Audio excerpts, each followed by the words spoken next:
So the next thing that I wanted to talk a little bit more about, I mentioned briefly, was the 3 trainings. And so I'm going to go through those a little bit more. As I mentioned, the 3 trainings are ethics, meditation, and wisdom.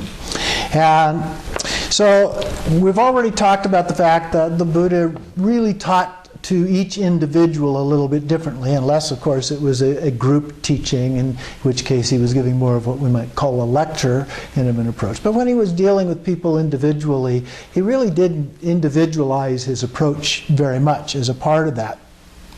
And A.K. Warder described this approach. He says, "It was certainly not his way to denounce the opinions or practices of another. Rather, it is to adopt the other person's point of view, and then by question and answer to improve it until a position compatible with his own has been arrived at, so that the partner seems himself to continue his own quest to arrive at higher truths." So asking the questions, as I was mentioning, in order for them to actually achieve a higher level of understanding. But as I mentioned too, it did create some problems in terms of understanding because of differences in how that was developed. And so one of the things that is an important teaching that I think that can help us as we run into these contradictions is something called the Four Reliance'S. And the Four Reliance'S go like this: rely on the teaching, not the teacher. Okay, so it's not about the Buddha as the teacher, or it's not about me as the teacher, or the Lama as the teacher, but it's about the actual teaching itself. Rely on the teaching, not the teacher. The second one, rely on the meaning of the teaching, not the words that express it. And so it's very easy sometimes to get caught up in the words that are said, and sometimes we get into great arguments about subtleties of meaning based on words and so forth. But it's the meaning that is important. So rely on the meaning of the teaching, not the words that express it. Number 3, rely on the definitive meaning, not the provisional meaning. Okay? Rely on the definitive meaning, not the provisional meaning. The definitive meaning, the provisional meaning is the circumstances, the particular relative. We differentiate between relative truth and ultimate truth. So relative truth is what applies in these particular circumstances. So that's a provisional kind of a meaning. Most of the things that are talked about in a provisional way. So that's important to be aware of. The definitive meaning has to do with the ultimate truth, the ultimate level of understanding of things. And then finally, the fourth one, rely on transcendent wisdom of deep experience, not ordinary knowledge. That was one I was referring to a little bit earlier, that transcendent experience, the direct experience of it, as opposed to an ordinary cognitive kind of understanding of the meaning. Okay?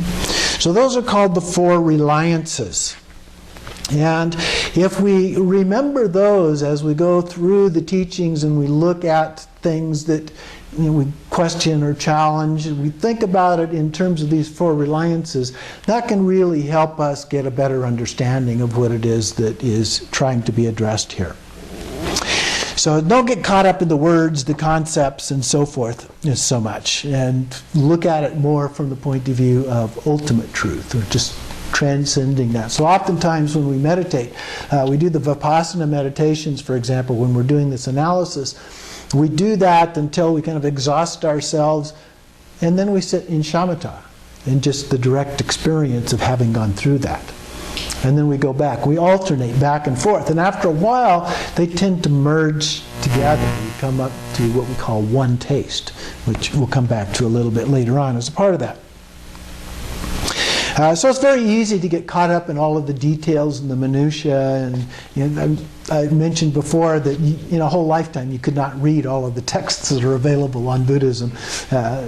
Even if you could read Sanskrit and Tibetan and all the other languages that they're available. And even the ones that are available in English now would take a lifetime to read everything that's currently available. So let's look then at the three trainings, keeping the four reliances in mind. So the first one is ethics. Basically, ethics means looking at what's right or what's wrong. It's how we decide what is right or what is wrong. And there are different theories, if you will, about ethics that have been presented. There are Western versions, there are Eastern versions. They overlap with each other, but they also have some differences as well. And so these theories about whether something is right or wrong is what we're looking at here. The four paths each have their own set of ethics, but they do build upon each other. So it's not like they're totally unique to each other. As we go through those, we'll look at how they actually build upon each other as we go through the four paths. They're designed from a Tibetan point of view to be a sequential developmental kind of a process. So we'll look at it in that way as we go through that. So when finer points of ethics tend to conflict with each other, then we need to go back to those four reliances again and say, well, okay, this was at this level of development. Now when you get to a different level of development, the meaning changes a little bit. And we begin to transcend the ordinary meaning, ordinary understanding of those things. So in Buddhism, it's helpful when we talk about ethics to think of it not as a set of rules. You know, God didn't command us to do these things. That's not the way that we look at it here. We look at it as guidelines. And there can be exceptions. That's one of the dilemmas, the ethical dilemmas that we see, is that when the ethical precepts are perceived as being absolutes, you always run into problems. Let's take probably the most fundamental one that's found in virtually every tradition. Do not kill. Okay? Do not kill. Now, if we looked at it from a Christian tradition, do not kill basically means do not murder. Okay, that's a little bit different definition than do not kill. Because if you look at it from a Buddhist point of view, do not kill includes not just human beings, which do not murder refers to, but other animals, insects, and so forth. Okay? A different meaning. If you look at it from a different point of view, from the Christian point of view, do not murder is not the same as do not kill in a war. Okay? Or do not defend yourself. Okay? There are exceptions, so it's a smaller definition of meaning. In Buddhism, it's a much broader meaning of do not kill. So there are differences in the way that is perceived. Now, even in Buddhism, though, we get into some areas of question because it's basically do not kill a sentient being. What is a sentient being? What does that mean? Well, in Buddhism, it's been defined as a being that can experience happiness or suffering, or both. Okay? Well, at what level of being can it not experience happiness or suffering? Well, scientists don't actually agree on that. Do microbes experience suffering? Do fetuses or embryos or zygotes experience suffering? We don't exactly know at what point that becomes something that we would call suffering or happiness. So there are questions about that. The Buddha at times knew nothing about microbes. Okay? They knew about things they could see. Insects basically being the lowest level of life for the most part, and then animals and so forth. They didn't think much about plants. They certainly didn't think about microbes, and there's some question even now that maybe plants can experience some form of suffering. So, there's lots of different ambiguous areas out there that we don't know about. So we have to use some judgment. What is our intention? If you kill an insect because you're driving a car and hits your windshield, from Buddhist point of view, especially from a Tibetan point of view, that was a Buddhist. You just killed the Buddha. Okay? Whoa. That gives it a whole different insight.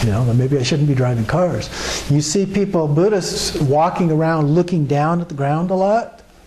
Well, it's not that they're trying to necessarily be real solitary and not look at anybody or anything else that's going on. They're trying to make sure they don't step on an ant on the ground.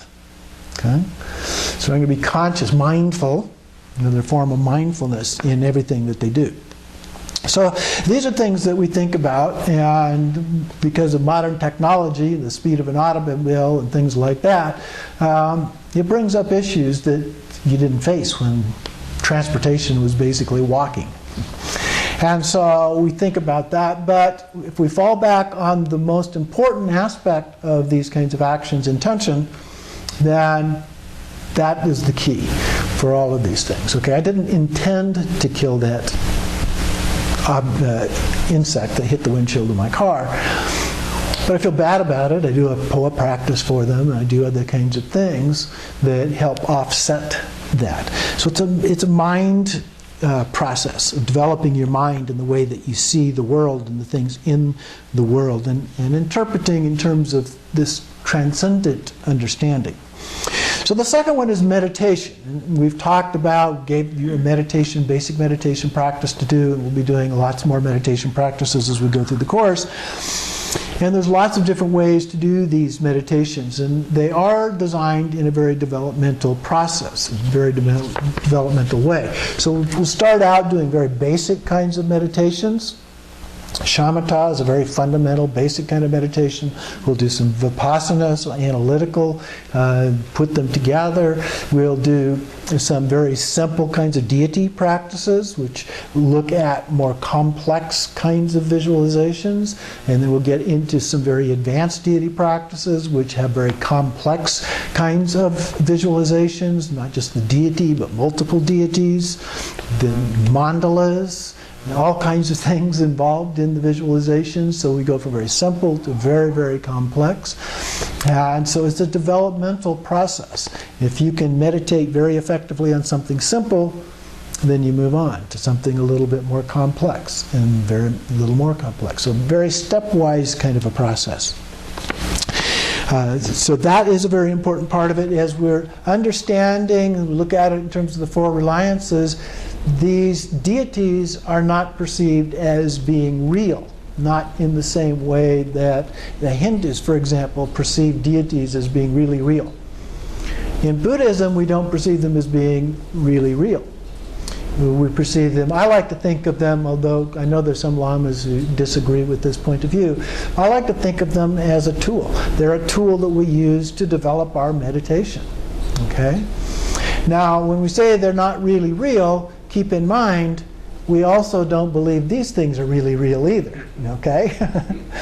So it's a mental outlook. It's a way of seeing things that is very different and understanding them in a different way. So the worldview is very different. So when we get to the next section here, we'll talk a little bit more about that.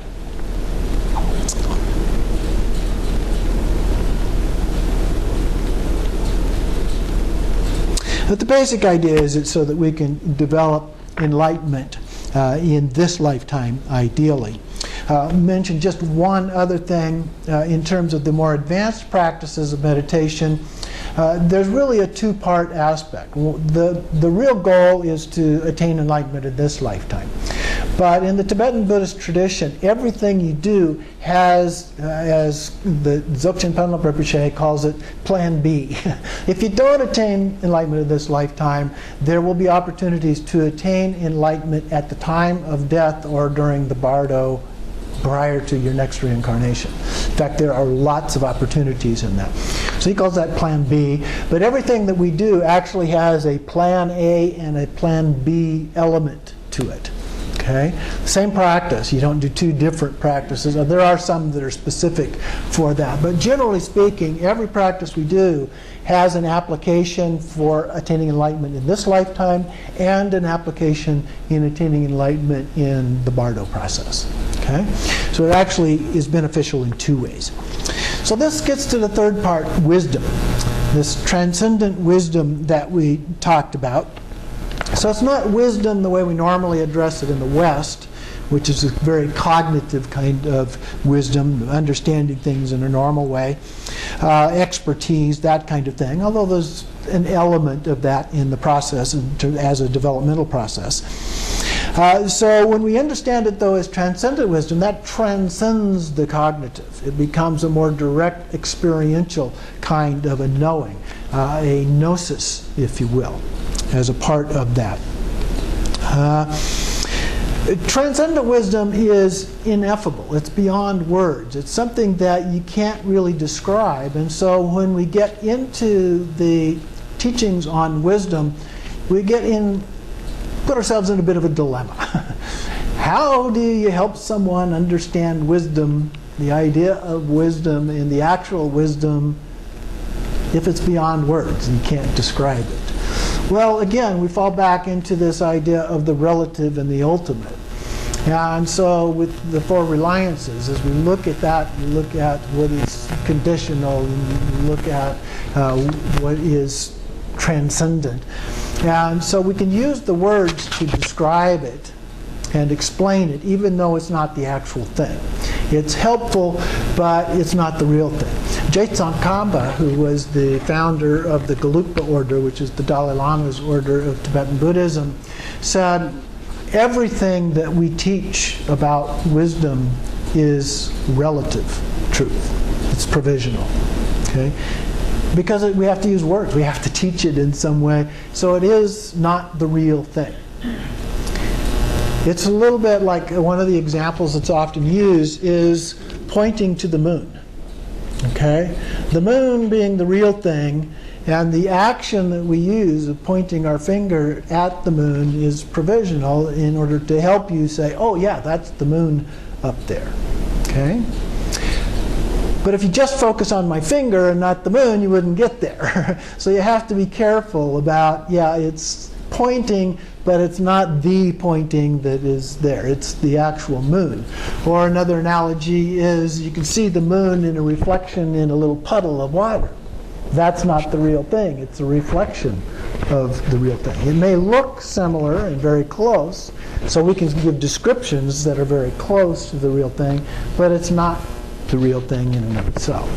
So we have to understand those differences as we go through the process of learning about wisdom. First we develop a cognitive kind of understanding of it, and then through our practice we get to the point where we get the real experience of that wisdom as well.